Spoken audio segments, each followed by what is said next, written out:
evening to all the participants here.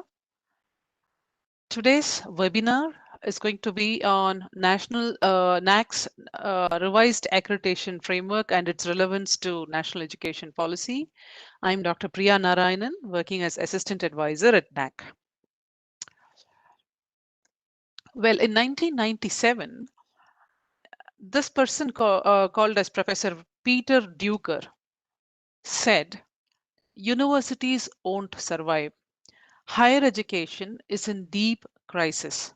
The college campus won't survive as residential institutions. Today's college buildings are hopelessly unsituated and totally unneeded.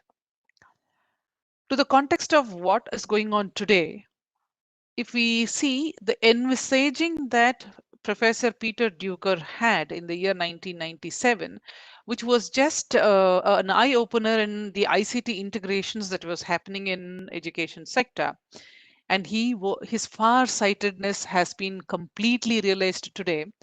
All the investments that we have done towards infrastructure, all the investments that we have done to our glorious classrooms, to the LCD projectors, to the, all that sophistication, the air condition, everything, whatever you have done physically for a comfort classroom or for your campus physical infrastructure at March 2020, when there was a virus, WHO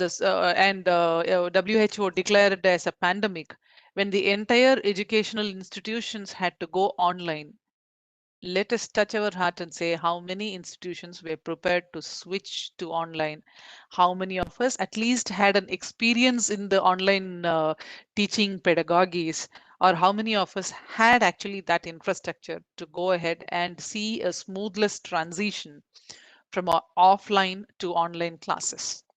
And that says that we need to do a lot, prepare ourselves for unprecedented challenges that we will be facing in higher education. Well, students are empowered to build a bright future for themselves and for the societies. Any kind of divide you talk about in the society, we have several divides in the society. Like say we call it as a social divide, where we call it as an economical divide. Now the new terminology that we are using in this COVID era is a digital divide as far as education are concerned, because when classes go online, it is apparent that we need the supporting gadgets, and once you don't have those, or the supporting internet connections, if you do not have all these, then we are supposed to fall into the digital divide. Now, for all these divides that exist in India, and in fact our society, there's only one answer to bridge all this gap, that is education. In any country, demographies define the policies that any government tries to adopt. Now, in terms of demography, I mean to say the population and the structure of population. Now, let you compare these two graphs that we have of India. Now, in the year 2021, we had a beautiful pyramidal structure. The right side that's shown in the red is the female population, the blue is the male population, and the structure is such that the base being wide, which means we had 10 to 14 to 20 to 24 population being higher now. Now, this is moving in 2031 to the first reaping of your working class people. So, which means today, as on now, India is going to be one of the highest country having highest population of young citizens. Now, which means that these citizens in a very next decade, by 2031, are going to get into the working population, wherein India is supposed to set in what is called as a demographic transition. This demographic transition happens to every country once in its lifetime. So when that happens, countries' economy to countries' all-round development happens so much that there is a boom of prosperity that happens.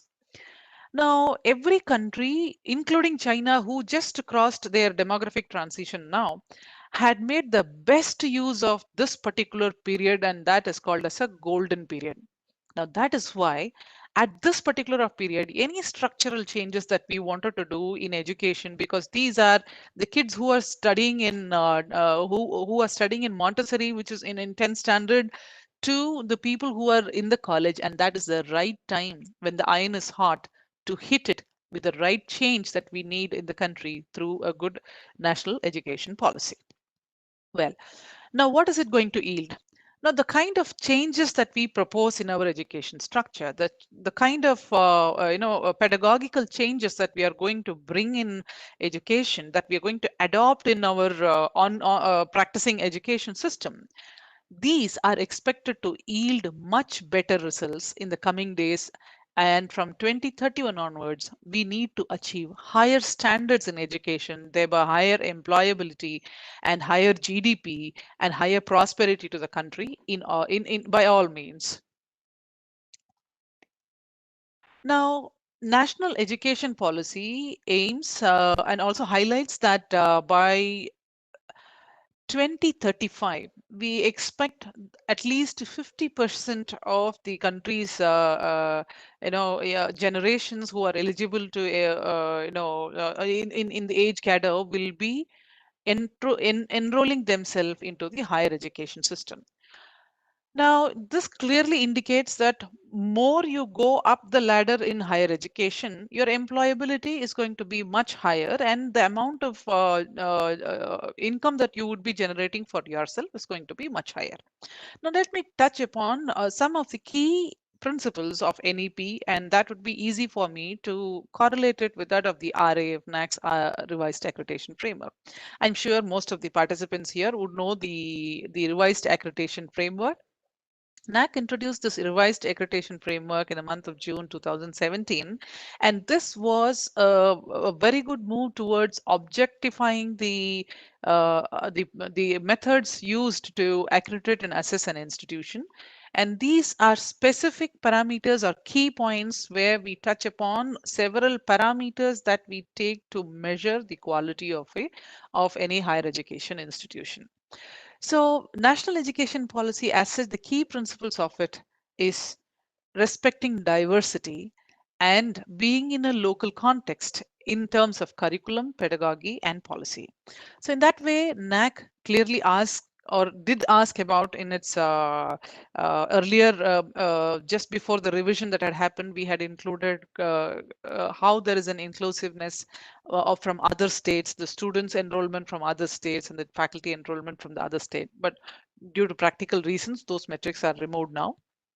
Now, in terms of curriculum, pedagogy, and policy, there is always a very pertinent question stating that how your curriculum crisscrosses or integrates national, global, and local needs into the curriculum. So that way, the diversity and the local context for that matter, we prompt the institution, how have you integrated in your curriculum?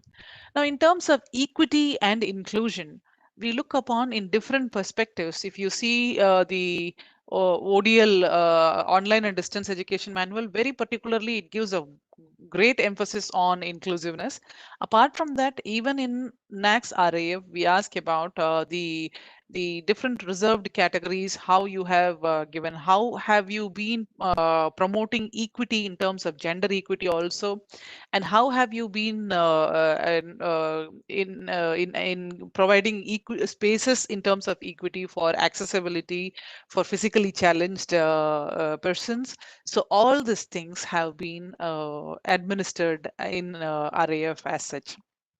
Now, in terms of higher education, now higher education is not something that it's not a kind of a factory that you admit yourself and then you get yourself processed and you come out with a degree. There is a lot of learning value addition that happens in the process. Community participation is one. Linking directly the education to only income will be a height of, I will not say stupidity, rather, it will be a height of selfishness for a country. Now, the additional benefit what we acquire through education is much, much value added. Rather, it cannot be, measured in terms of any money. Now, such one of those is community participation. Now, it is important for us to show our students to the outside world and encourage them to see what are the problems that exist in the real world and what the education that you have entitled to is going to give back to that society. So, and that means it is an encouragement and facilitation for philanthropic, private, and community participation. That's what exactly even in our NEP also talks about. Now, use of technology in teaching, learning, and removing the language barriers for Divyanjan students and educational planning and management. A complete series of NAAC metrics that talks about the outcomes, program outcome, course outcome, talks about the ICT involvement in teaching and learning in terms of evaluation and in terms of language labs and all other this thing parameters that you have in your college or in your institution. What kind of technological spaces do you give in your institution and how do you integrate it in the teaching learning process is one of several key indicators have been designed. And just not that, we also go a step beyond and how do you provision the students to use all these things. For example, the student computer ratio, or for that matter, if you have all these facilities putting into your library, so we also measure how much of this facility was used. Now, all these things are part of RAF as well. Now, emphasizing and conceptualizing the understanding rather than the learning for examination. So it's like, your motto when you get into higher education is just not to pass the exam, but whether the learning is complete or not, that is more important. So that way we see that what kind of value added services do you provide to your graduates other than the regular teaching aspects. And unique capabilities is that we have a bundle of students in our class and every one of them are unique in nature. So you have an Abraham Lincoln sitting in your class, you have a future politician sitting in your class, you have a future scientist sitting in your class, and all of them are on the same class. So each of their ability are different, and each of their levels of learning are also different. Now, as a teacher, now how do you understand their levels of learning and how do you facilitate their learning? How do you bring them to an equal standard if possible? And how do you keep up the fast learners and how do you improve the slow learners? How do you help to improve the slow learners? So all these thing aspects are also covered through metrics in RAF. Now, one aspect of higher learning is that you have to go higher in order of learning. So that means critical thinking and creativity. So it's just not about what you memorize and you always take out. So that is the basic level of learning. So when we go higher in the learning levels, we need to encourage logical decision making and we need to give emphasis to innovative ideas and innovative designs. So that way we also see that in NAAC assessment and accreditation framework in RAF, we also ask about the entire innovative ecosystem in the campus and how have you developed this in terms of student innovation, or how do you support that in terms of incubating those ideas and materializing those ideas. We also ask for teachers, for that matter, who are the faculty of the institution. Now, how do you enable them to do research, and how many patents do they have or have they registered? So, how many awareness program you have conducted about the intellectual property rights? Now, all these things are those matrices that crisscross on this particular criteria.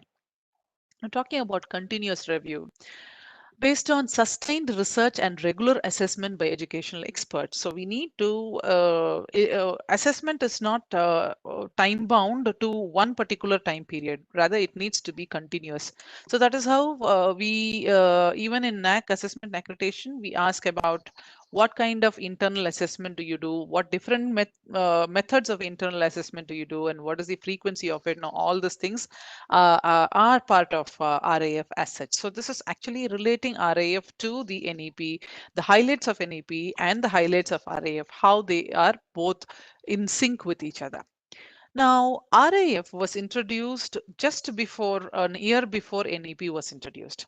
So that means when RAF just came on to hit the field, it laid the way for NEP. So people were able to really understand the terminologies, understand the concepts, what NEP was talking about, because RAF was already been practiced in the field when NAAC asked about whether do you have you already stated out the course outcomes, program outcomes, and program specific outcomes in your syllabus, and are you it is available for the students and the teachers. So institutions started thinking about what is this outcome. Now, when NEP talks about outcome based education, when we talked about the course outcomes, program outcomes, and program specific outcomes, the institution were clearly able to link up with each other. So, which means RAF was absolutely an out of box thinking, and NEP was also so. And they both sync exactly with each other, like a biscuit that's dipped into the tea and was bit at the right time. Well, RAF was completely ICT based in the sense that the entire process that we adopt in the RAF was ICT driven.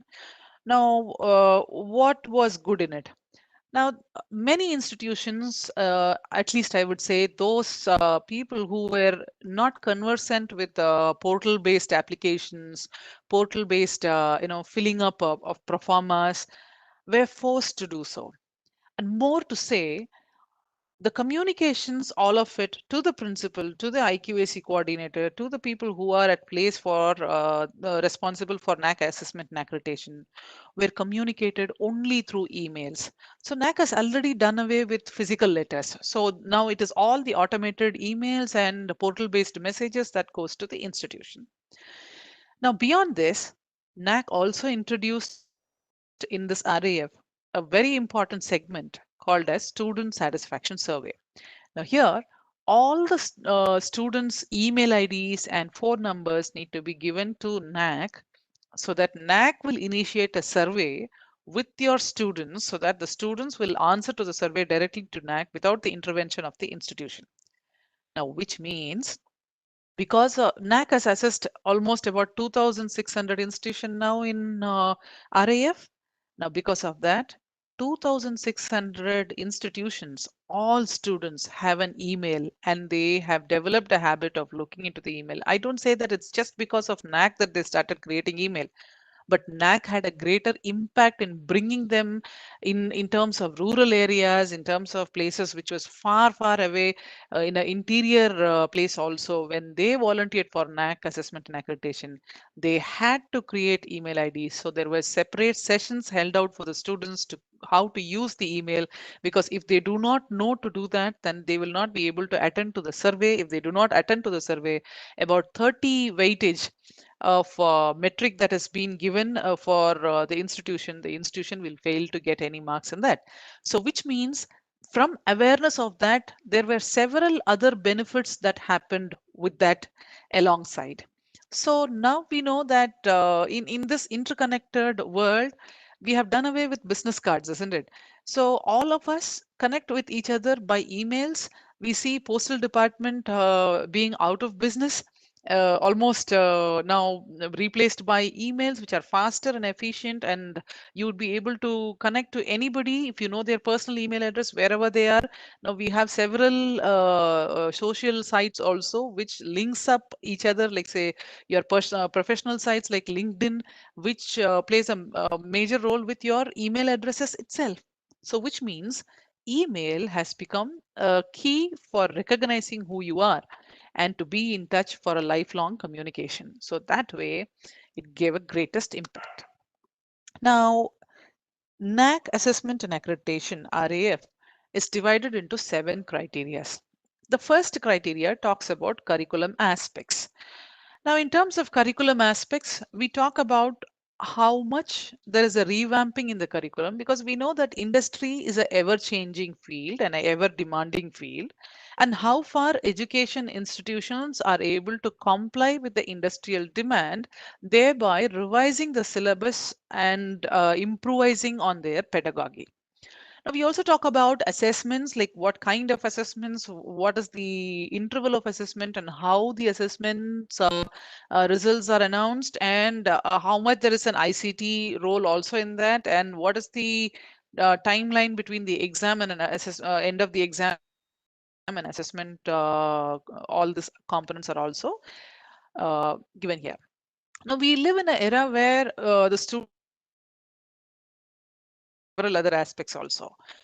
So in that case, then a teacher, rather than being a guru, at some point of time needs to be a friend of the student also. So in that case, then we also talk about how the teacher gives a mentor support to the student. And what kind of student support activities also are conducted in the institution for enhanced student experiences?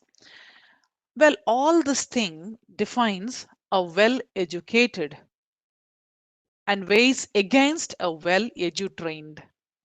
Now, let me tell you what is well-educated means. Now, a person who is well educated is an independent learner. Now, he doesn't depend on only textbook or only the material that you give.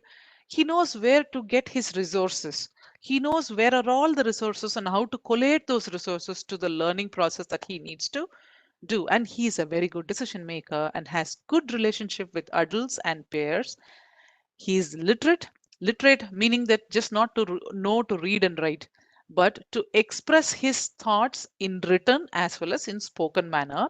And that way, he's a good communicator. Now, good communicator means that he can speak his mind without hurting the person who is hearing it, a very rare quality that any of our education education system ever emphasizes on. And using number of ICT tools effectively, and he is well versed with gadgets and handling them, and he's adventurous and willing to try new things. When he tries to do new things, he also challenges the usual saga of the society. He cooperates and makes and participates as a team in all the activities.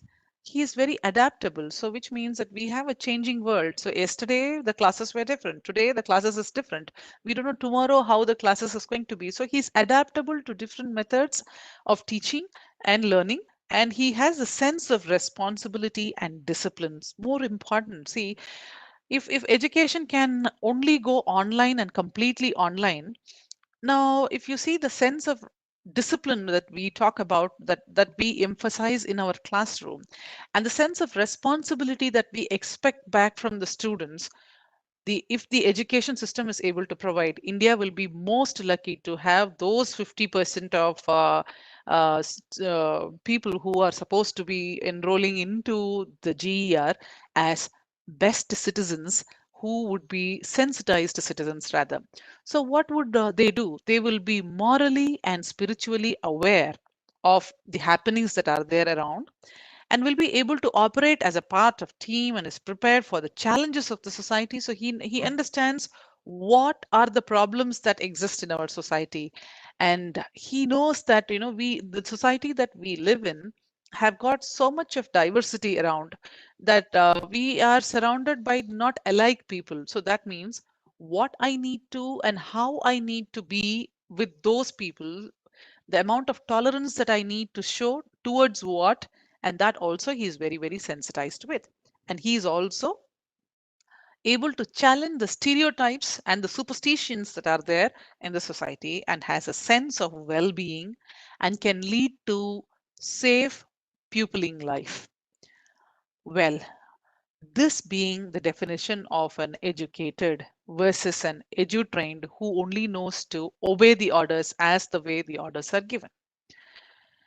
Now, our education system, has it been producing the holistic education and well educated persons? That is what the NEP aims at rather. Now, in terms of a teaching learning process, we have several dots around us, and these needs to be connected to visualize big picture. We have several courses, we have several extracurricular programs. Now, all of this are individual entities, but they need to be connected. And that connect is when you provide the outcome, when you provide what is going to happen when you study this. So once you open up these, interdisciplinary or interdepartmental or across stream subjects, when you allow them to take, now students will start thinking that what kind of techniques they learn in what kind of subjects can be applied to different other subjects. Now, let me tell you, in social science has been a biggest advantage in drawing several principles of, operations from science to the social science. Let me give you one example. You have this Newton's theory now, wherein we say that the mass of the object is proportional to the distance. Now, the same thing is applied in urban geography, wherein we, instead of mass, we apply the population. So we say a population of a city attracts people from the surrounding cities. So more big a population is, more going to be its magnetism of attraction is. So now we talk about when demagnetizing, that is wherein that we are going to improve this two-tier cities so that population migration towards urban cities can reduce. So wherein then several kind of procedures, several kind of development programs are introduced in the two-tier cities, like new education institutions, central universities that are put in such kind of cities, so that population starts growing there, so that people shifting to the urban cities will be reduced. Now, why I'm saying this is that, we borrow principles from different subjects. So we cannot draw boundaries, and we have always seen that when two disciplines collate with each other, that common boundaries, what they have shared, have been emerging as great fields of research. Now, talk about biotechnology, biochemistry, or geoinformatics for that matter. So, various other subjects wherein two or more subjects, when they collaborate together, they form very, very successful aspects. So that's where one of my friends said, the greatest innovation that I can think of in this era is Uber. Now I said, how Uber is a greater technology? No, you see, it talks about three technologies: geotechnology, wherein you, and communication technology, and you have a service sector. Now three of it come together. You have a cell phone, and you have the taxis with GPS, and the taxis is connected with the system. Now a service provider operates that.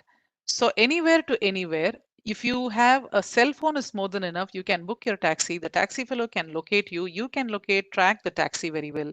Now, upon improvising this, many safety features also have come. So you can send your link to any of your near and dears who can track where you're going, your safety, and all those aspects comes closer to each other. So, which what I mean is that, instead of dwelling onto the same discipline, when the disciplines open up avenues for newer disciplines, you see a lot of innovations coming up. So it is important for us to open those curriculum and let the students explore what is there in other curriculums and how you can link one curriculum with another curriculum. Now, in terms of research, innovation, and extension, we talk about NEP appropriately says HEIs, that is the higher education institutions, will focus on research and innovation by setting up startup incubation centers, technology development centers, centers in frontiers of areas of research, greater industry academic linkages, and interdisciplinary research, including humanities and social science research. Now, let me tell you, in terms of research, most of the research what academia do today see very less implications as far as its applications are concerned. Many of us do project, many of us write research papers. Now, all of these actually come up, and at one point of time, at least, they need to be picked up by the industry, and it should see its implication happening in the real world. Let me give you one example. I belong to the Department of Geography. So I worked as a geographer, and I'm a geoinformatics specialist, basically. So we, along with our students, tried to do what is called as a crime mapping. So we tried to our Vinicity here in Bangalore and other in the regions of Bangalore, what kind of crimes where it is appearing. So we started mapping it across. Now we, for our surprise, we published it as a paper also, and for our surprise, we got a call once from the Nokia company, and they asked us, how do you want to develop this project as? Now we said that no, we have two, three aspects where we are thinking about where in socially safe place, if we can map and give, like for example, night, if I want to travel, according to the incidences that have been reported in this particular area of, then we say that this is a area where this kind of incidences have been reported. So this is not a safe space, or you need to be precautious while you're going to such kind of places. The other thing that we were also talking about is that in terms of how do you address those crimes, like what is your SOS when you get into such kind of places? Now, all these things emerged. Now, today's technology, when I look back about 15 years about the work that we did with Nokia, we see the GPS coming into picture that got amalgamated with your cell phones, and now you see tracking your movement, and you share in your WhatsApp your live location, and your partner or your spouse or anybody would be able to watch whether you are moving or you're stopping. Now all those aspects is one great innovation, and innovations, when picked up by industries, when picked up by academia industry linkages, can turn any kind of space into a surprise. So there's so much of surprises that exist in our real world, awaiting for us to just shake hands. Now that shake hands will happen through this NEP, wherein your research will be application oriented research, and your the academia will have incubation centers where they will provide spaces for industries to come and collaborate with academia. Once we collaborate, we know that there will be a seamless boundary exchange between academia and industry. Industry will offshoot into academia, and academia will offshoot into industries. Thereby, the gap between industry and academia can be very well reduced. Okay, now coming into this interdisciplinary, yes, only when disciplines come into together, we will be able to give solutions for many problems. No one discipline can absolutely address to the problems of the society. So the disciplines need to integrate amongst them to give the solutions for the problems that we face in our society. Now, more to say, science has to be encapsulated by social science, and social science need to be encapsulated by science. Science in its purest form without social science is not going to see its applicability, and social science without science is not going to see its rationality. So that way, social science and humanities researchers are going to play a major role in taking these innovations to practice in the society. Now, the fourth criteria of NAAC assessment and accreditation, where we talk about infrastructure and learning resources as criteria 4, we talk about like how far the developed is your infrastructure, and how much do you allocate and spend for your infrastructure augmentation in your institution, and more to say the components of ICT, e-governances and various other aspects that we talk about here. Now here we give a specific emphasis to libraries. In olden days, cities of great learnings and cities of scholars who came from great places are identified by the libraries that they existed. And the librarians of those libraries, which was established by monarchs or which was established by great kings, was a post of honor for their scientific knowledge that they possess. Now that way, in the face value of library actually is the face value of knowledge and wisdom of that society, and that is how we envisaged in the modern, even in the Western societies for that matter. So in today's context, we see the face value of the institution with the library infrastructure, what you have, library as the face value of the knowledge that it upholds of the institution. So the amount of money that you spend onto library is not that what you spend onto library. Rather, I will choose the word that you invest into library, the resources that you add up to your library, the e-resources, the cloud kind of a gateway wherein you store all your books. Now in the pandemic, all your physical books are inaccessible. Whatever encyclopedias, tons of encyclopedias that you have bought and kept it on your library is untouched for the last 2 years now, at least. So now, how are you, if these were to be available online, and if these can be scanned and kept online, wherein the student from his house will be able to access those, now the longevity that these books are going to be are much, much higher for that matter. So that way we see how you have adopted technology also into this library and in terms of library management systems also for that matter. Now, the role of institution, as said earlier, is just not about awarding a degree to the students, but supporting them in several ways. Now, knowingly or unknowingly, we will be connected to the lives of these young minds.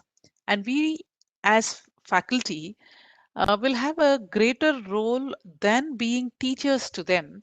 We step into advising them because it is an age wherein the students would not be able to make an appropriate decision where they wanted to go, what they wanted to do, what they are good at. Probably they would not be knowing. It is in your eyes as a teacher, as my teacher very clearly, very beautifully said. I said, "Ma'am, you have been very good in shaping us." She just said, no, I'm a sculpturalist. I need to just chisel out what is not needed in yourself. Now when I take that unnecessary part out of it, your inner values, whatever is there, takes a appropriate shape, and that's what you are for today. Now how beautifully said.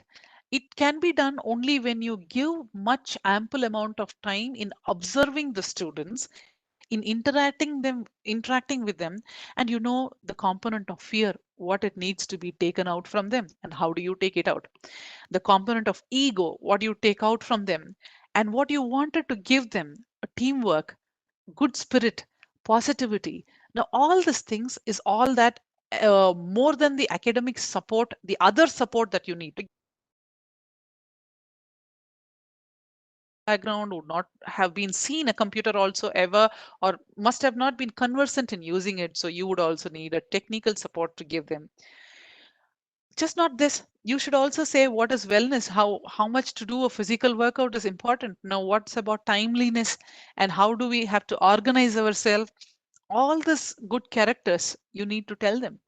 And you also need to give them a career related services. You see somebody who's very good in organizing functions.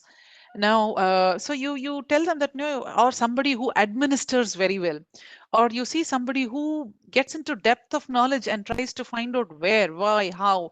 So you see a researcher in him. You see somebody who is explaining very good to his peers, who can make up a very good teacher to take your name and fame very high.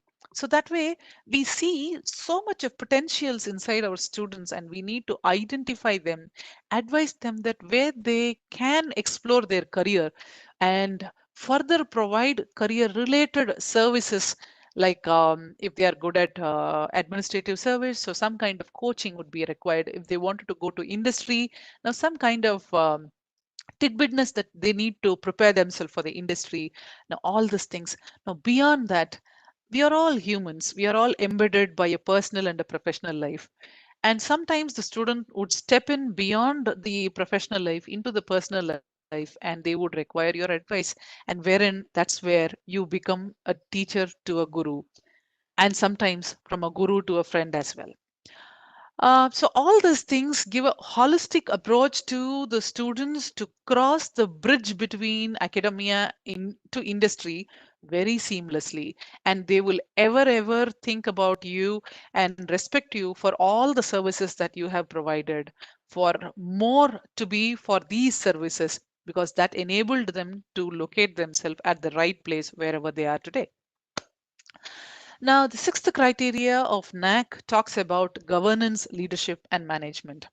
Now, all of us, knowingly or unknowingly, put our shoes into leaderships. Though the titles are not given, but obviously we perform the duties. Like in a class, when we stand as a teacher, we are the leader to the students. We lead them. In a amongst the staff, when you are the head of your department, you are the leader to your peers. Now, when you are a dean or when you are a vice chancellor to a registrar, when you become, your ladders are up, and I'm sure of some of us who are there today will be surely making up to these positions one day or the other. Now, in that case, then we also need to reaffirm the integrity of the faculty, and thereby assuring the roles that we play for the institutional leaderships. Now, in many arguments that we do, one of my friends said yesterday, success has many owners, failure is often orphaned. Now, which is very clearly said, like, there is no success without failures. Whenever we discuss about any of these aspects, whenever something goes wrong, or the meetings, or for that matter, a good leader always emphasizes on what is wrong, then who is wrong. Now, in NEP also specifies that governance of HEI by highly qualified and independent boards having academic administrative autonomy. Now, with this autonomy is that owning up of responsibility happens there. So that is more important than passing or blaming the buck to the others. Now, to be empathetic and to the society and to have values in the system and best practices. Now, in one of the, I will say the shan of RAF is this particular criteria, and more specific, some of the metrics in these criteria. We, every of the academic institution have a very high wall, and the world outside the wall is sometimes not known to the students. It is important that the student need to understand the education that he has or she has undergone is just not to earn livelihood for himself, but a portion of it has to go to the society and as a concept of social relevance and giving back to the society. Now, higher education plays an extremely important role in promoting human as well as societal well being and in developing India as envisioned in its constitution, a democratic, just, social, conscious, cultured, and humane nation upholding liberty, equality, fraternity, and justice for all, taken up from the NEP. Higher education significantly contributes towards sustainable livelihoods and economic development of the nation. Now, many institutions ask, why do you ask, well, why you have um, solar based installations have happened in an institution or not? Are you having biogas or not? Are you how are you handling your waste? Why are you asking all these questions to institutions? Because institutions have young minds, and when young minds see this happening in their institution, they think and try to adapt in their workplace and in their places of wherever they live. They try to adapt these, because this is what we call as leading by example. And it's just not that NAC is asking this, but NAC themselves we practice. And then we ask, whatever we ask you in terms of these aspects, we also practice at NAC, and just not at NAC, even at individual level also, we try to adopt it as much as possible. So it is important for us that when we stand as a leader in a classroom to the institution or an institution as such, as a very quality wise very high ranked institution, we need to stand in terms of practices, that we not only preach in the classroom but we practice in the classroom, we demonstrate in the classroom, we inspire our students for adopting a sustainable society and sustainable livelihoods and economic development for that matter. As India moves towards becoming a knowledge economy and society, more and more young Indians are likely to aspire for higher education. And it is right in the higher education when these things are induced it gets into the real life of the students, wherein these practices see its benefits coming out. And that is why we talk about the all these best practices in the criteria 7, institutional best practices. Now, dear friends, let me tell you, being educated is equal to being a sensitized citizen. The modern universities, with some notable exemptions, has given up defining what it means to be an educated person. If that were to be in India, having a COVID situation, we would not require a lockdown to be enforced on us. Rather, we would know many countries, including Japan to various other countries, how much self organized are they. Now, why the self organization has not come in, and why can't we enforce it, or why can't we exhibit it through the education institution themselves by sensitizing our students what is right and what is wrong appropriately. Now, also in the NEP also talks about the multidisciplinarity. So no more you are going to have, a section of classes where you say it is BA economy, BA English, BA, music. It's going to be like a platter system wherein every courses that you provide will be kept on a table, and your students will be picking what they want to on the plate called as a degree that you are going to provide to them. So which means institution needs to understand that your course needs to be so attractive for the students to come and pick up. Now, the course being so attractive only on the papers and the outcomes that you have described also is not enough. The faculty who handles it need to design an appropriate pedagogy for it, an appropriate evaluation for it. Now, all these things holistically is going to present the course as acceptable and attractive as well, and wherein you will be seeing more and more students opting for that particular course, which means that you need to change the way that you are functioning now to be more attractive, more student friendly, more ICT friendly, and more applicable to the society, rather than those contexts, the age old syllabus. It's high time that you need to make it more relevant to what it is practiced today in the society. Now, why I'm telling this? In a recent survey that was conducted by Marshed Farrell, it was told the academia syllabus and the industry expectations was compared. In this survey, when they asked the industries how much of the students whom you get as employable graduates, how much of them actually are on par with the industrial needs, how much of them are studying what you expect in the industry for a graduates to be. 58% of the employers said, no, they are not studying what we want. Yeah, they're right. Otherwise, why should Infosys have its own campus?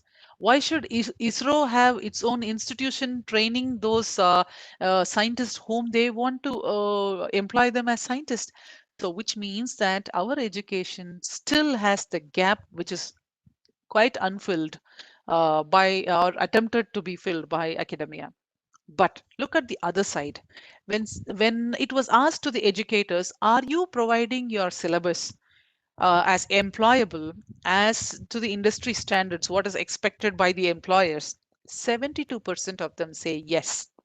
So now this gap of 58% of them saying no and 72% of our educators saying yes, which means we fail to understand what industry actually needs, and probably we are heading towards a totally a new and different direction. Now look at this 10 priorities that was identified by the employers. Talks about first.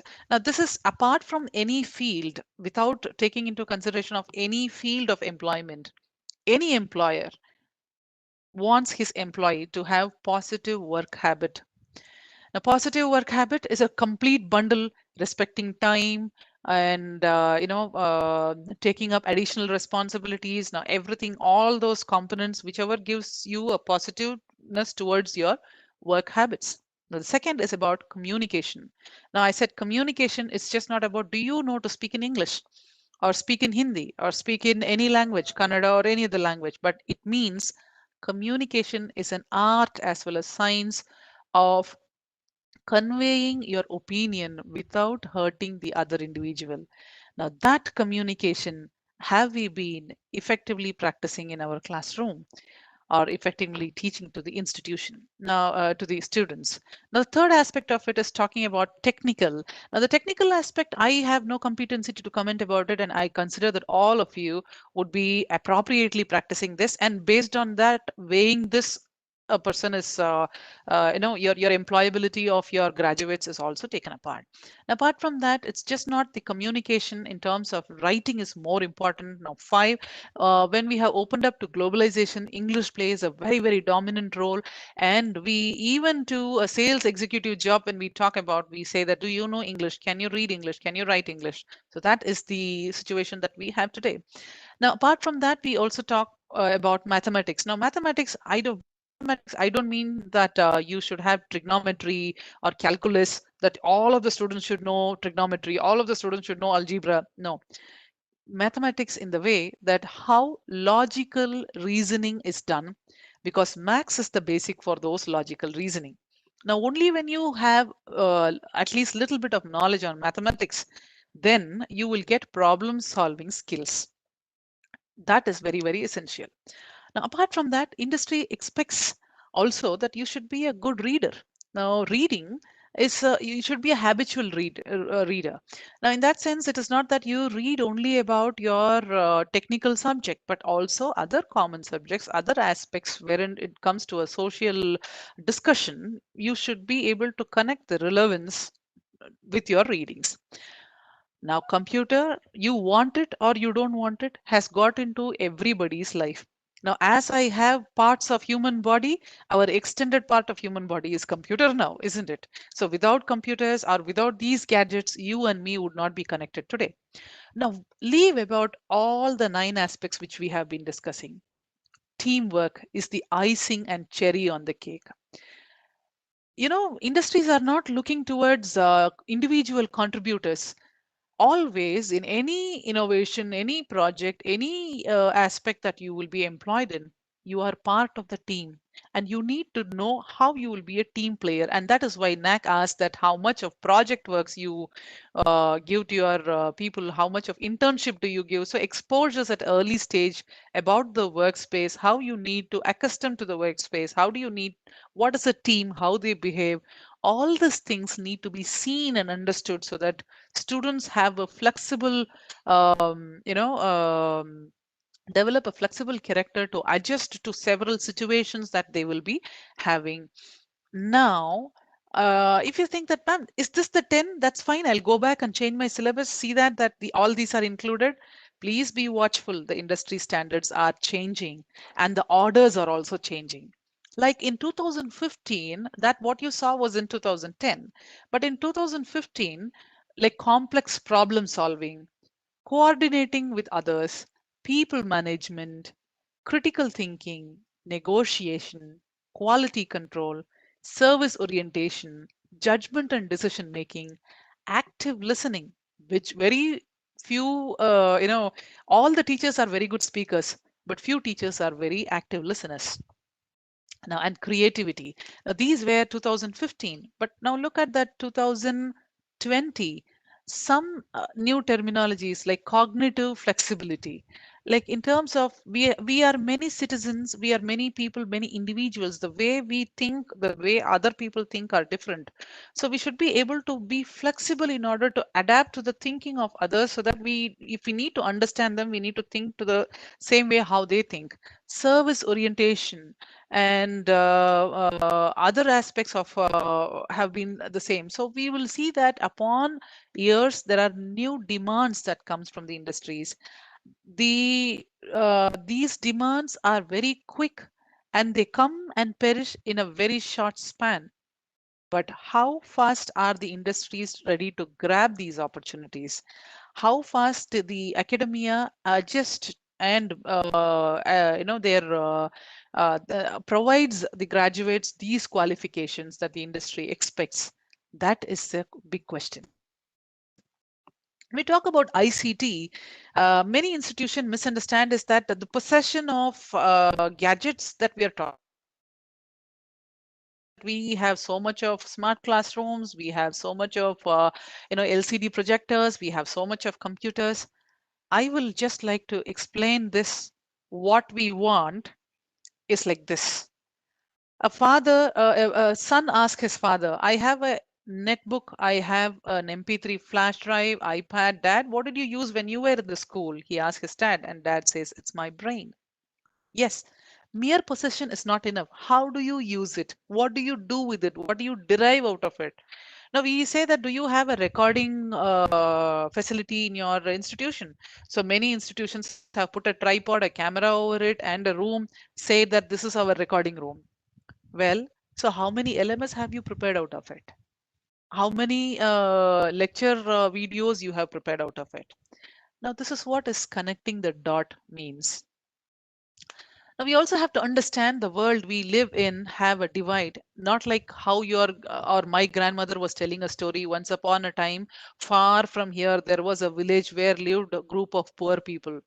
That group of poor people are living just adjacent to your home, just outside your home. Look about through your window. You see many people who are awaiting for your help, and that help you can give only when you get a good education. And for those people, what you are going to do out of your education is not that how a big house that you build in and you sit there. It's about how much of innovations you're going to make that's going to change the life of several million people who have given up their opportunity for you to do that higher education. And that means a lot for the society. And that means giving back to the nation and being socially relevant. Now, pointers of action. Institution awaits government to give an order or the industries to change so that they will change accordingly. But rather, I see all these are a cohesive unit that will drive each other.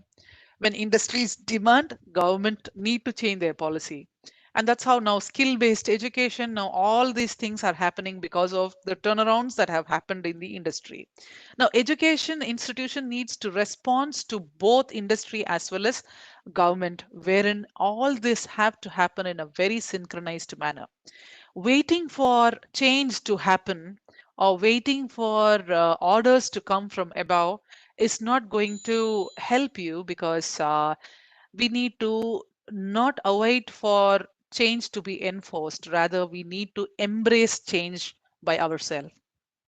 Now, that's what where we say national level changes are not sufficient, wherein that black and white UGC gives the order, but UGC cannot come and check in each and every institution what it happens. But in a spirit, the institution understands that what UGC is trying to say in its letter, and then they embrace that change by themselves in a positive direction.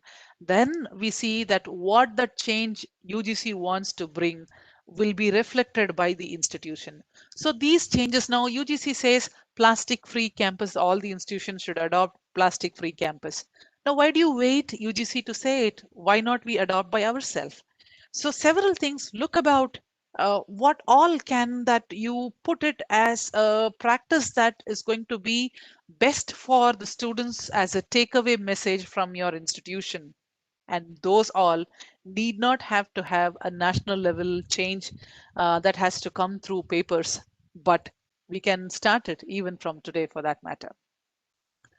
Remember, when we want to become a developed country, it does not happen that you sleep today and tomorrow you wake up as a developed country. While you continue doing the same and awaiting for a different result, does not happen that way. If you want different results to come, then you should try different things at different traits also. So old पटरी में इतना जल्दी गाड़ी नहीं चला सकते, तो या so we need to repair our train. And if you want to fasten our train, NEP has come, and the education system in our country is old and it needs repair. We need development to happen faster. Imagine today's newspaper that says that we have fell down in the GDP of our country that we were trying to climb up. Now we need more faster economic growth to catch up what we lost, and that needs much enhanced education sector that gives more informed citizens back to our country.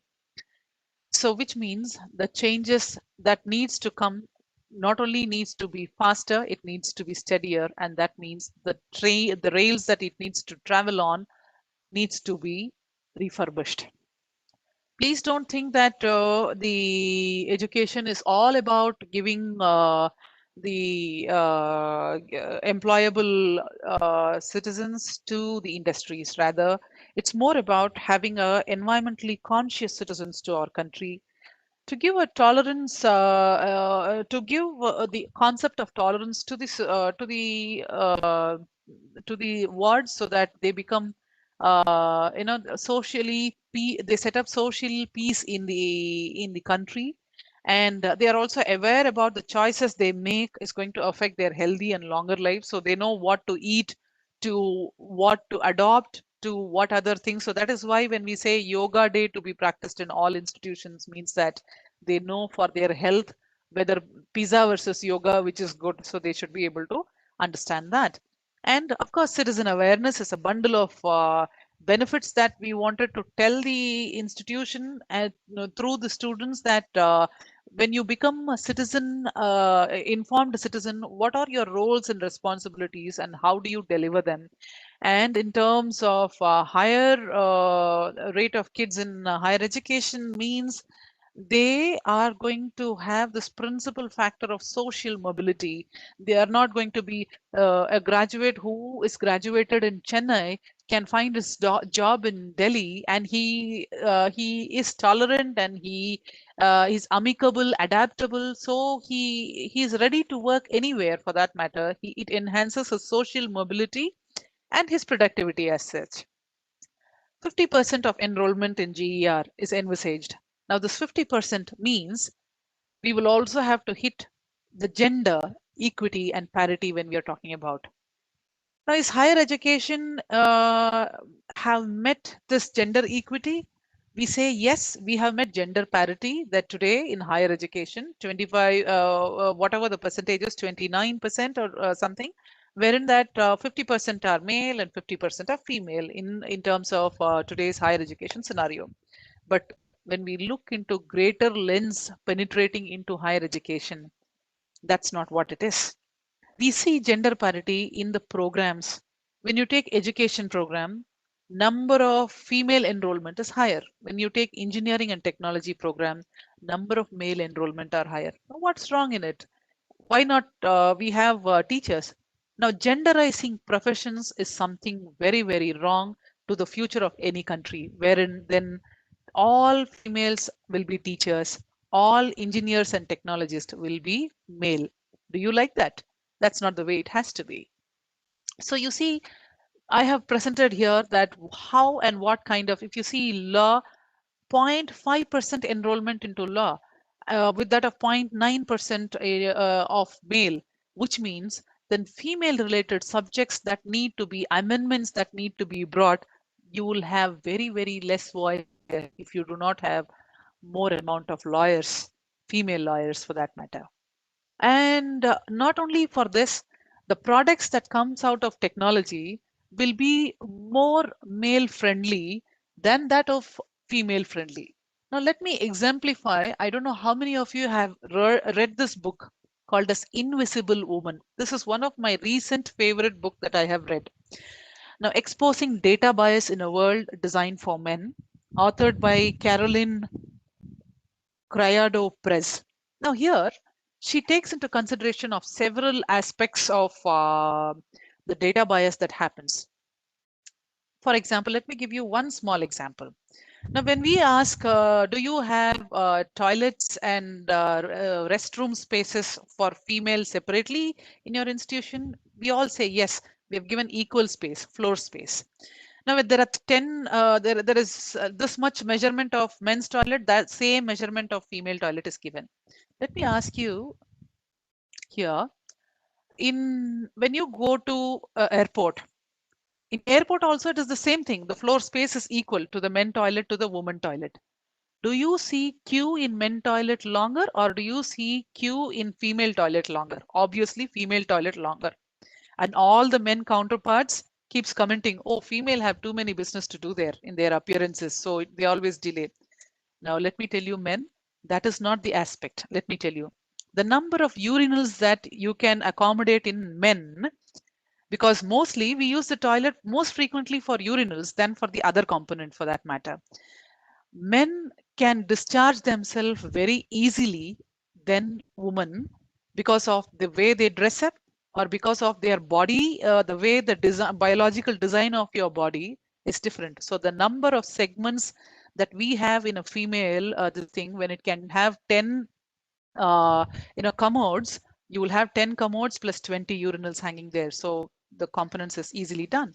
And not only that, in terms of the way we use the toilet also, you see, women take 2.3 times more time to relieve themselves than that of the male because of their biological design itself. And that means providing equity merely in terms of space is not practically solving the problem. So this, if an architect is a woman and if an architect understands this concept, then the kind of designing of space is going to be much, much different than that of the male. So when we are looking forward for a gender equal society or a society with gender equity, we need equal propositions of male and female graduates coming out of every field. Then all kind of aspects that you take into consideration will not be genderized, and we will have a gender free society. If you are aiming at, then the answer lies here in the enrollment and the graduation of these people from the higher education. It's just one example I've given you. You read this book, you will have more idea about what I'm speaking about. Now, when we are talking about attaining gender equity in higher education, that's not again spatially right. When we say here in Karnataka or in Tamil Nadu, or for that matter, Kerala and Tamil Nadu have been advancing more, that there are more than 40% of enrollment of female into higher education. But if you see Gujarat, Rajasthan, Madhya Pradesh, Chhattisgarh, Orissa, Jharkhand, Bihar, West Bengal, and some of the northeastern states, the number of female enrollment are less than 20%. Now, which means, and more to worry, it is in these places, in these states, where the younger population are much higher. Now, here, if they are not going to bring them into the higher education scenario, this gender equity, what we are talking about, will have lot of spatial imbalance in it. One reason that we also ask is that why are we not able to bring more female into the higher education system and thereby taking them into the GDP as well? We say that when we need to balance between the culture, the work and life balance, female have more challenges around them than that of the men. And that is why maybe for that matter, successful careers are not found, and they are often being stopped by several unseen glass ceilings. Now, here in World Economic Forum, this comment was made: women's contribution to the country's GDP is 18%. Now, Indian women's contribution to our country's GDP is only 18%. World average woman contribution in the labor force is 25%. We are far below the world's average of contribution. When we say we have attained gender parity in higher education, now all of that 50% who have entered into higher education do not work for us to give the GDP's increase or the economic boom that we are expecting. That is not turning out to be.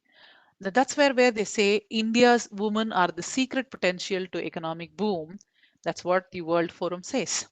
Now, perception towards education needs to change.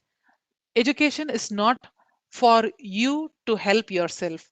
Education is for you to help others.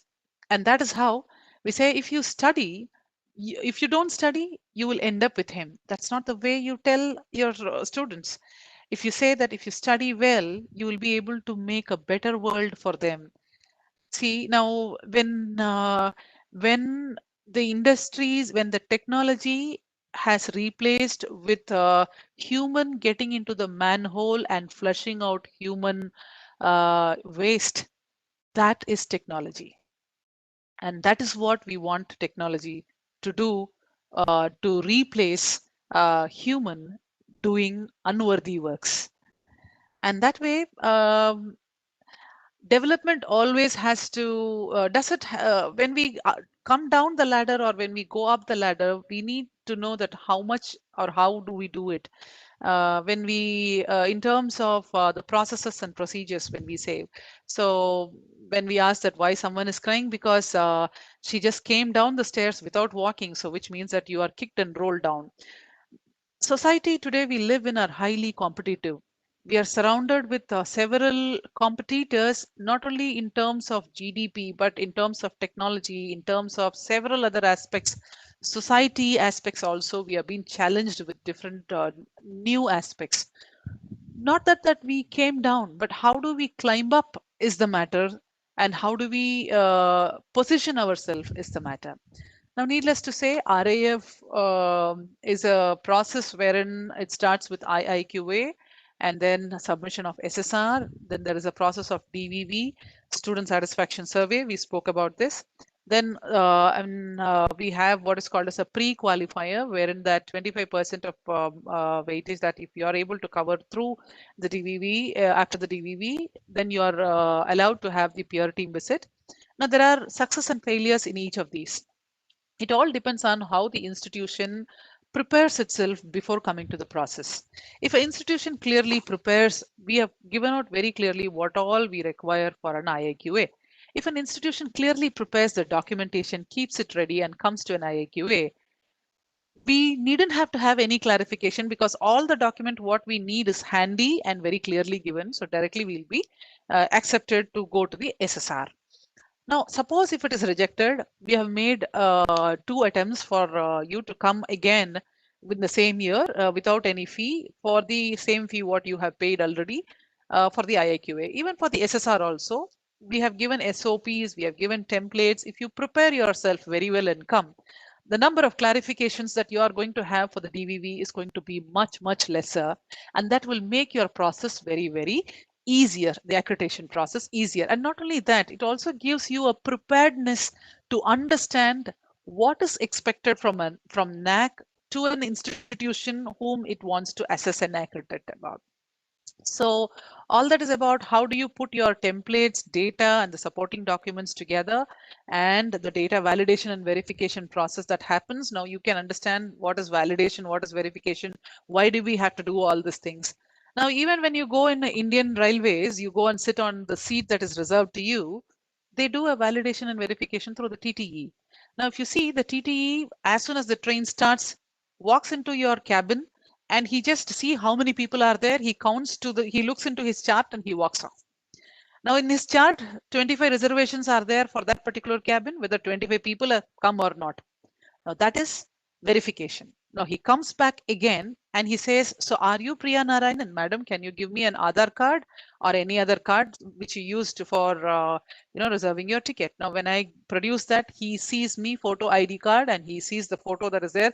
Now don't comment that your Aadhaar card photo was very different. You are looking really very as like something else. But just for a lighter side, you look at that in the photo identity card. Now the parameters that you have given, like date of birth and all these things, need to match, and then he validates that you are that Priya Narayanan on whose name the ticket is booked.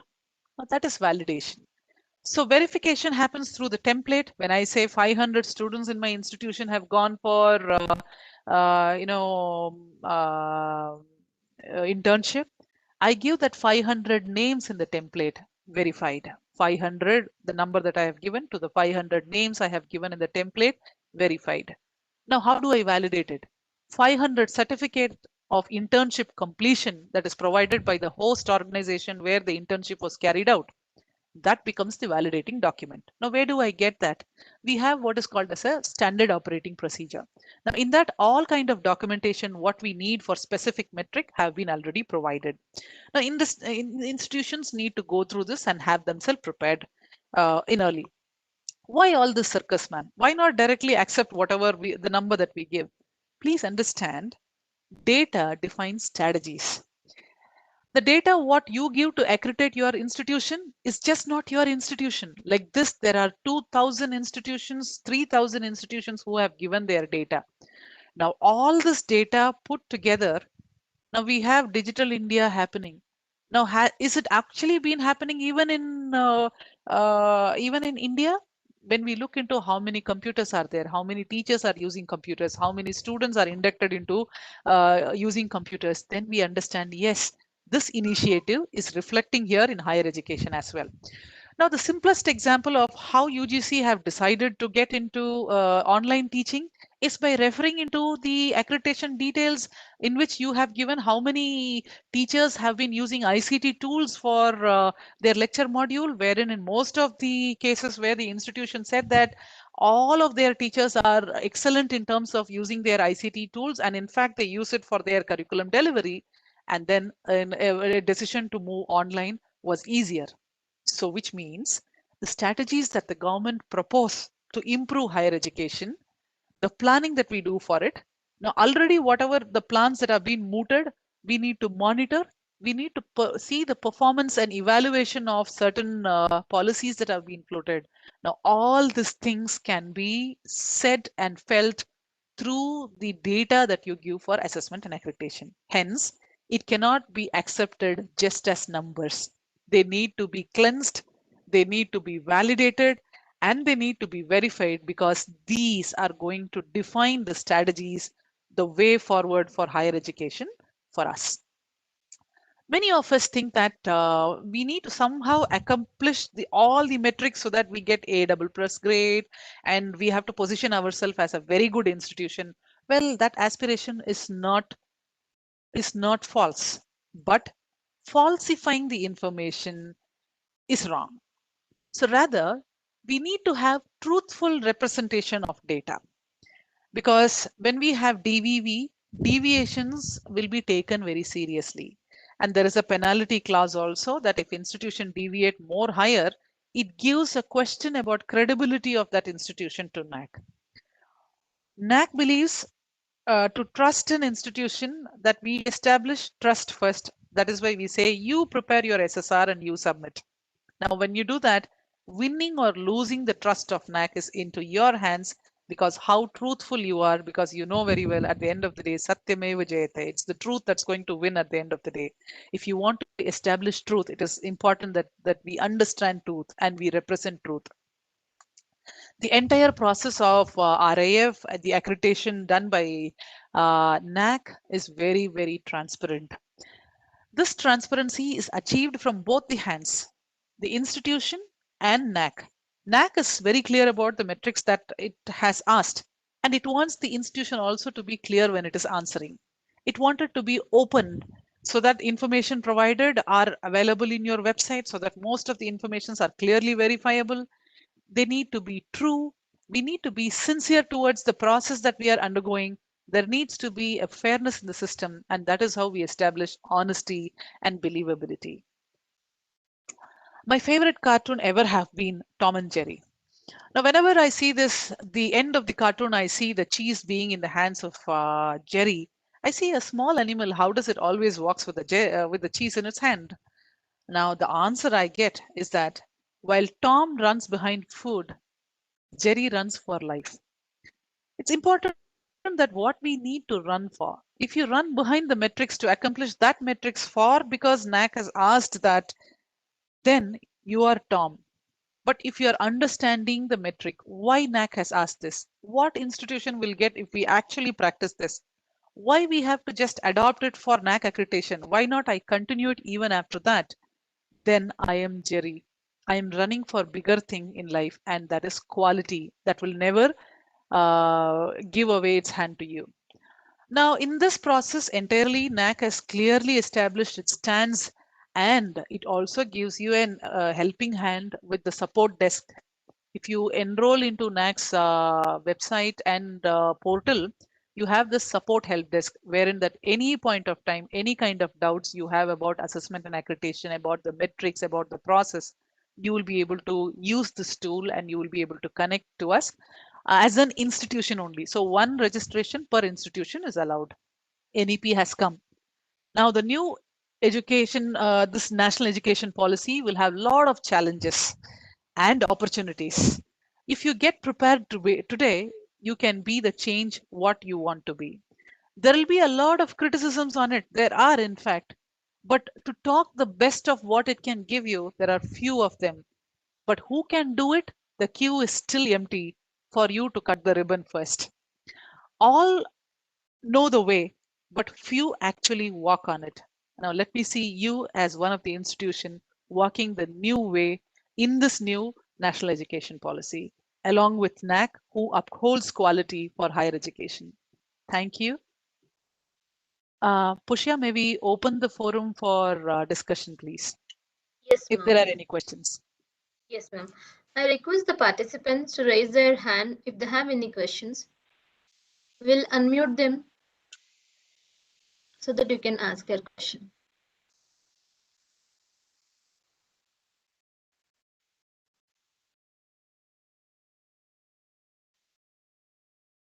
Ma'am, there is a question in the chat box. Yeah, Shall I yeah, read there it? are. There are. What I normally do is that I take up the verbal the questions, oral questions first, and then before I close, I'll be answering these questions. Yes, ma'am. There is Now, Aman Mishra. Yes, madam. Am I audible? Yeah, you are, please. Thank you for the wonderful session, madam.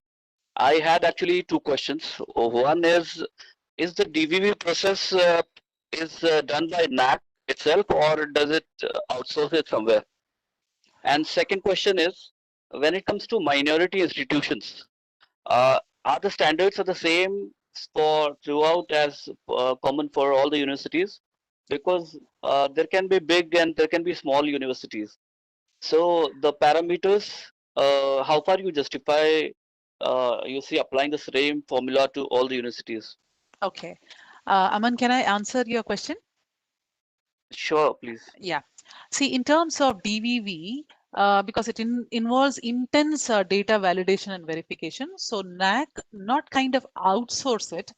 NAAC gives it to people who they have enrolled into them, their services for this.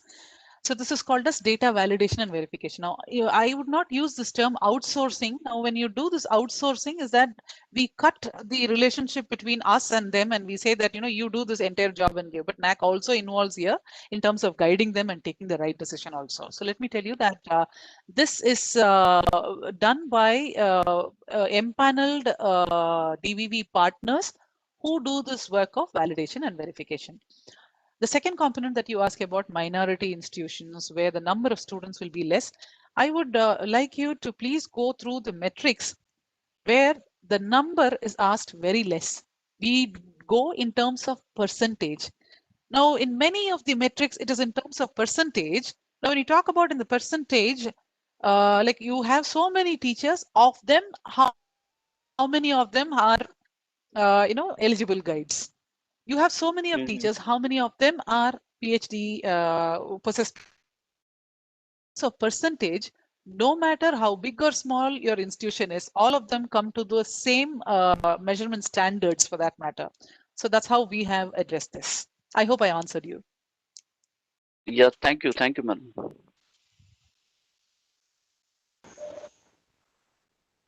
Biju, Dr. Biju. Hello. Yes, sir. Ma'am, is it audible? Yes, you're very much audible. Ma'am, I have a question regarding one criteria about the library. You told that one, ebooks and other things. Yes, because in the metrics also given that physical nowadays the books has to be purchased and kept in the library.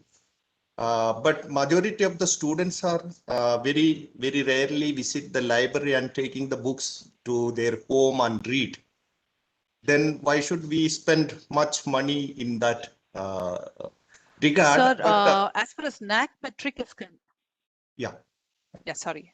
I thought you completed your question. I'll wait, Yes, please. yes. I have one clarification is necessary. We can go for the e-content and other things and invest the money there, because physical maintenance of libraries nowadays is very tough, and students are not much interested to go and sit at the library. What in online library means that they can wherever they want and they can sit and read and understand the things. That is my Professor concern. Viju, Professor Biju, see how times have changed. Yeah. In my time, I studied in Madras University, and the picture of library is still there in my mind. Going to Kanimara Library, the biggest library in Asia, and the kind of books, the stacks of books. The site itself was exciting. But Yeah. now the students are not excited with that kind of aspects, and NAAC is also adopting to the changing structures and changing practices in higher education institutions. So more to be specific, we are not asking that how much of money you have spent on e-books and you should have so much of e-books. No, we are not asking that. We are very well aware that institutions like that of IISc have gone Yeah. completely digital. Yeah. So, and when we envisage that all institutions should get better in terms of going up the ladder, we are Yeah. welcome for you to go into e-resource. We encourage that as well. But we also at the same time have to understand that this Yeah. feasibility of going completely online is not possible for rural institutions. Okay, ma'am. So rural institutions, then NAAC being a national body validating, accrediting on the same benchmark fixed for rural as well as urban institution, then we have to see that physical infrastructure also we are accepting in terms of books that you have added to your library. But if Yeah. you want to go completely online, devoid of your physical book, that also you're converting into a e-book and you're having it online, we are welcoming that also. Okay. So such kind of changes, when it often happens, now see in the corona time, there had been a lot of impetus that has happened to the higher education institution. Rather, I will say that corona has been a blessing in disguise for institutions, higher education institutions, more specifically to say. Now NAAC will also look into that what kind of changes do we need to do in the approach towards assessing and accrediting institutions. So that is a routine process, and we openly accept that any institution which want to climb up the ladder in terms of enhancing and being in par with the change that's happening, we welcome it. Okay. Okay. Okay. Thank you, ma'am.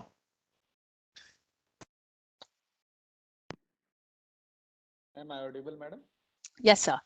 Ma'am, my name is Dr. Amit Rai. You have spoken about the Tom and Jerry strategy. That my question that India is flooded with the people, those who are good in manipulation.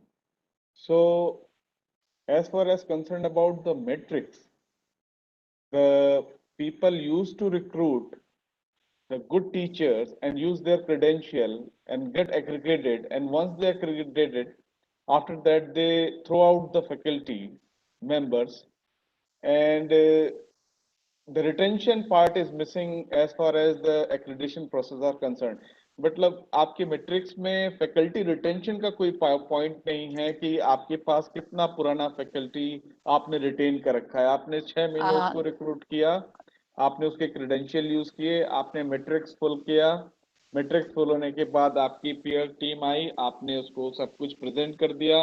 Once the accreditation get over, after that there is no any process that you can cross check whether the people those credentials are used to get accreditation for the accreditation purpose, still they are in the job or they have been thrown out from the college, because India is dealing with the quantity of education, not with the quality of education. Then the people like us, those who have been recruited by the people who is the money minded people, they recruit us, and once they things get done, they throw out. So there is no point that retention must be there. There might be a point where how much faculty you retain from last so many years. ये missing है कि retention वाला part कहीं नहीं है.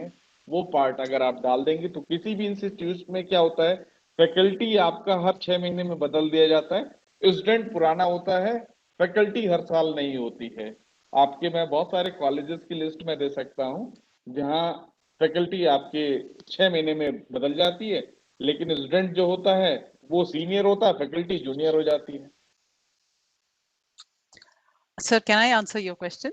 Please, ma'am, please. Thank you. Sir, we have metric 2.4.3, which talks about average teaching experience of full-time teachers in the same institution. Now, when we say in the same institution, that talks about teacher retention. Okay. So this is given 10 weightage, one of the high weightage metrics these are.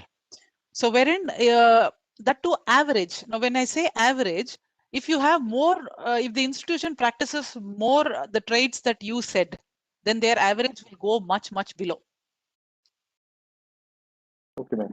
When they retain the faculty very well in the same institution, then the percentage goes up. Definitely, because recruitment is one thing and retention is different thing. You may Yes. recruit best people, And but how long you can retain them, both that's retain matter concerned. both appointment, that is and retainment. Appointment is given 15 weightage as average percentage of full-time teachers appointed against sanction post, given 15 weightage, and retention, how much of them have been retained, have been given as 10%. It is there in NAAC Metrics, sir. I would say is one of the foolproof system that we have designed, and we wish and envisage only if the institution understands the essence of it and try to practice it, not in letters but in spirit as well.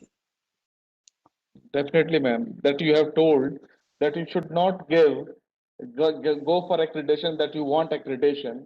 You should do in such a action that you not only seems to be an institution, you sounds and you behave like an institution, that you are imparting a quality of education, not quantity of education. Your presentation was quite beautiful, madam. I'm highly impressed by your presentation. Thank you, ma'am. Thank you very much. I got my answer. Thank you, sir. Thank you. Thank you. Mr. Amit Rai, Dr. Amit Rai. I think that was Dr. Amit Rai, ma'am. Now Dr. Lingan Gowda. Okay. Okay. Dr. Lingan Gowda. Good afternoon, madam. Good afternoon, sir. It was an excellent presentation. In fact, again, to put it again, I was just sleeping, but you made me to wake up. Oh my God. No, such a wonderful thing. But I want to raise one issue of concern to engineering colleges or any professional college, in fact. Because I practice again both NAAC and NBA for different colleges. I am a retired principal of engineering college and now practicing the consultancy to help institutions to bring in quality in their education, not necessarily accreditation.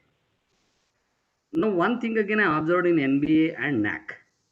In NBA, there is a pre-qualifier where the bare minimum requirements of statutory bodies like number of admissions, number of faculty, basic infrastructure, that is clearly defined in MBA, but that is missing in NAAC. Because of that, I know not tens or maybe a couple of hundreds or more than that engineering colleges are going for NAAC than NBA, because for NBA they are not eligible to apply. No, this is what is my experience. I'll give you a lot of names also. No, If you again, it would be inappropriate to take names now, but I will tell you. no, sorry, the focus what NAACs want to is towards holistic, institutional performance and not program performance. Okay, so that is where we will not be in a position to define, now this is minimum The minimum standards even we define, because all that IIQA, if you see, those are minimum standards. If you don't meet an affiliation, if you do not have these components, if you are not, if your program is comes under an regulatory authority and you are not following the complaints of those regulatory authorities, then we will not be taking that institution for assessment or accreditation itself. And most of these are defined by the regulatory authorities. NAAC is not a regulating body. So that is the difference, sir.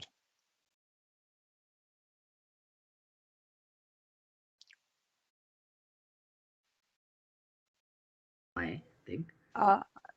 Yeah. May I maybe go to the next question, please? I think we are overshooting by time.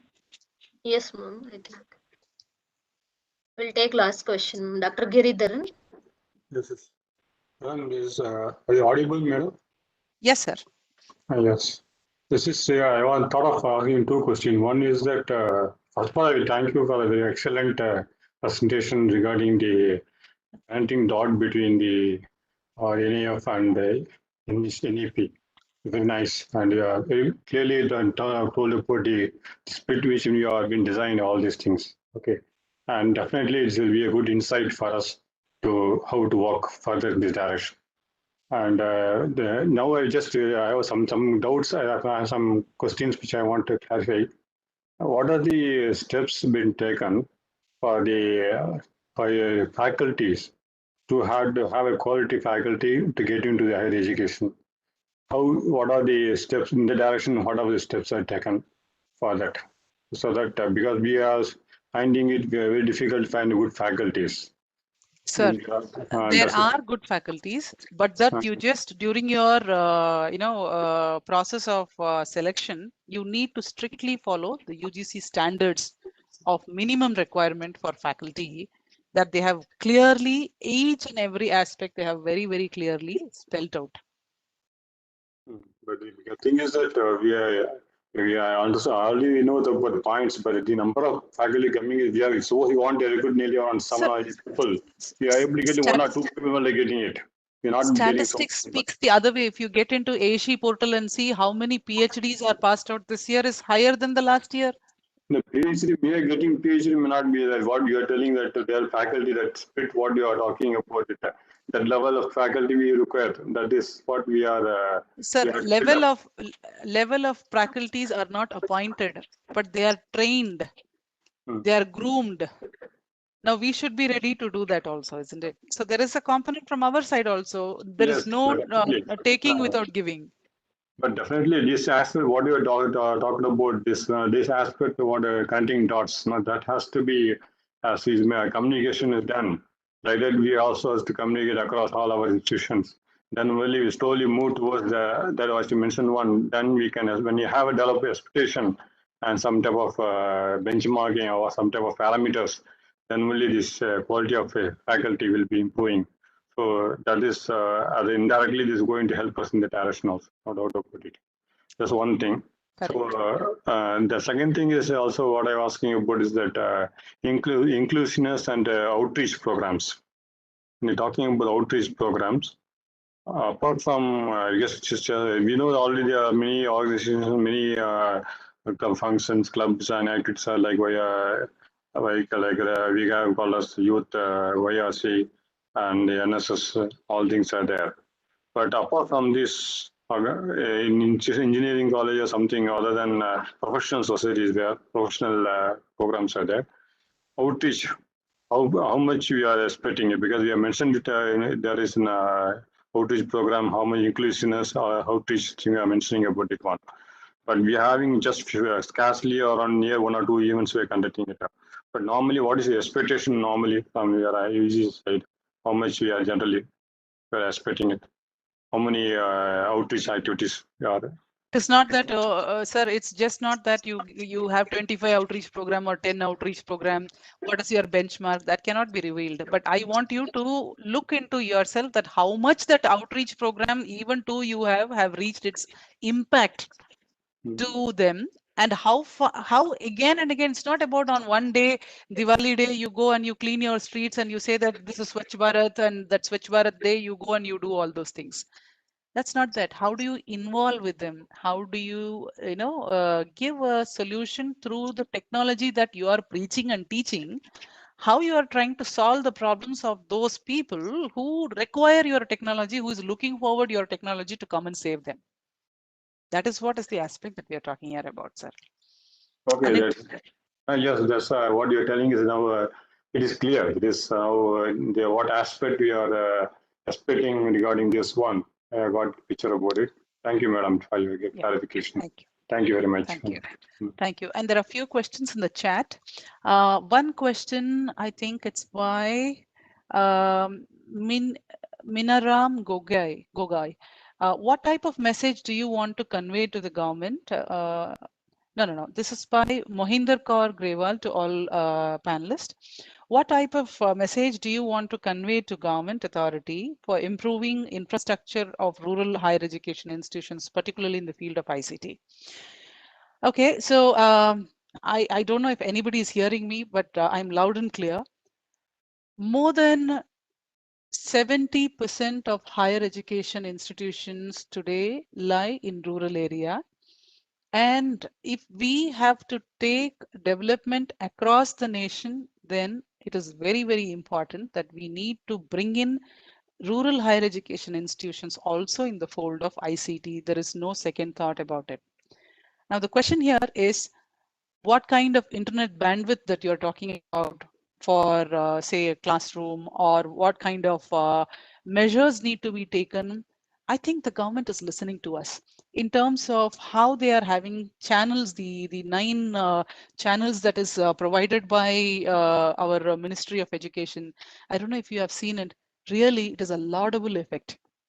The Swayam portal, NTPL portal, and the kind of materials that's put in, the faculty who have given those materials, really, I'm really proud that our government is walking towards the right steps, and only that we need a little bit of, participation from our side, because these are facilities that cannot be, see, there are portals, Swayam is there, NTPL is there, but who has to fill in the modules there? If you see for your own subject, if you search, modules are not there, we only say that there are not much of modules. But why not we club up with one and we deliver one, create one, and we offer one as an offering from our side? That I think we need to think of.